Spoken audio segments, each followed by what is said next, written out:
originally designed my kitchen and never had a property before. We'd had a rental, but the kitchen was already in. Didn't really know what I wanted, what I thought would work for me, what I wanted my kitchen to do for me, so sort of just came in with a blank canvas. Knew what sort of colour scheme I wanted to go for, but in terms of the layout and everything, wasn't really too fussed. Knew that I didn't want any chrome anywhere, so any appliances couldn't have chrome on them. And wanted to bring in the gold accents, but other than that, that was really my starting brief for the kitchen.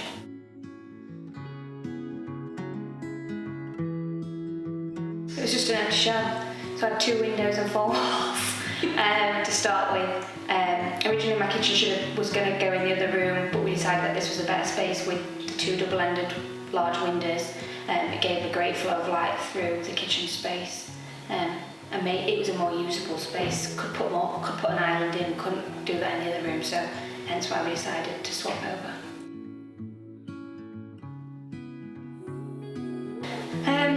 Not so much a wish list, but I don't like things on show. I'm very much like everything has a place and a place for everything. So I knew I had to have my washing machine and tumble dryer in my kitchen because I don't have a utility room. So the designer was able to put me a bank of units in where my washing machine and everything could sit behind, and when the doors are closed, you wouldn't know I've got a laundry room within my kitchen.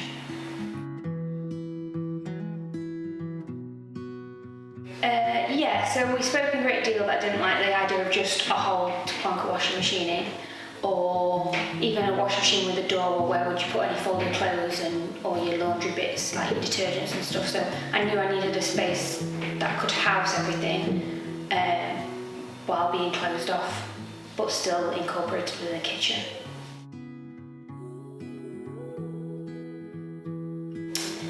So as I said, I didn't want any chrome, and most appliances will have, even though they're all black, they'll have a chrome handle, whereas the Samsung brands that we went with, they are a completely all black appliance, so there's no chrome on them at all.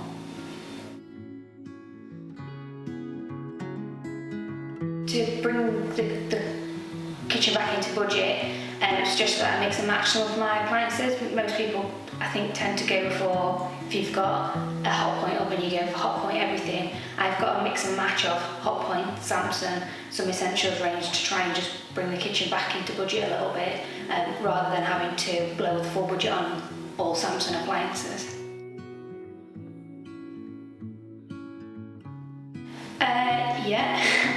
So I had an idea in my mind of what I wanted colour scheme wise, etc. I wanted a black kitchen to start off with, but after taking some samples home and playing around with them, I just realised that they weren't going to work for me in terms of like being able to have, see fingerprints and things like that on them. We're quite a hands-on household, so it needed to be something that was a bit more durable, a bit more forgiving, which is why I ended up with a completely different colour to what I thought I was going to have.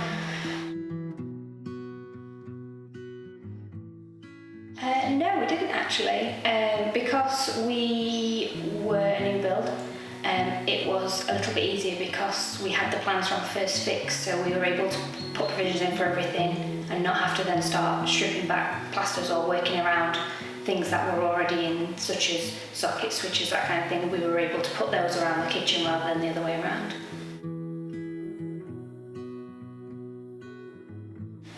So I've done a lot of Pinteresting. I knew that this kitchen was coming up for a couple of years before we did the project, so I knew that what I was putting in, it had to be right because it was going to be in for a while and we'd be building up to the project.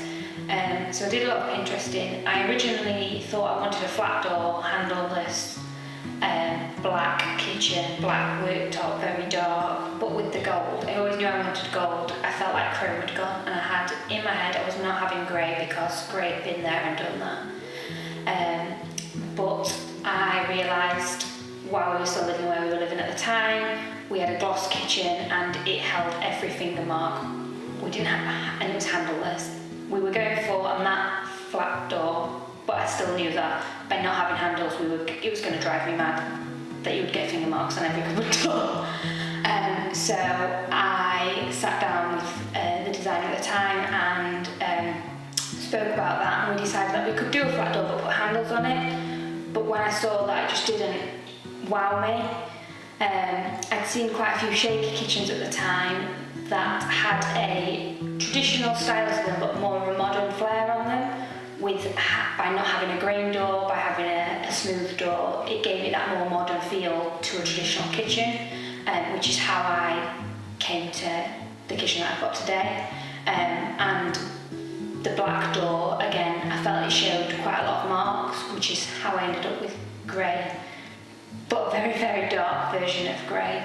I knew I wanted an island that was like a must-have for me, because as a family we like to sit and then cook at the same time, so catch up at the end of the day because we're all out working.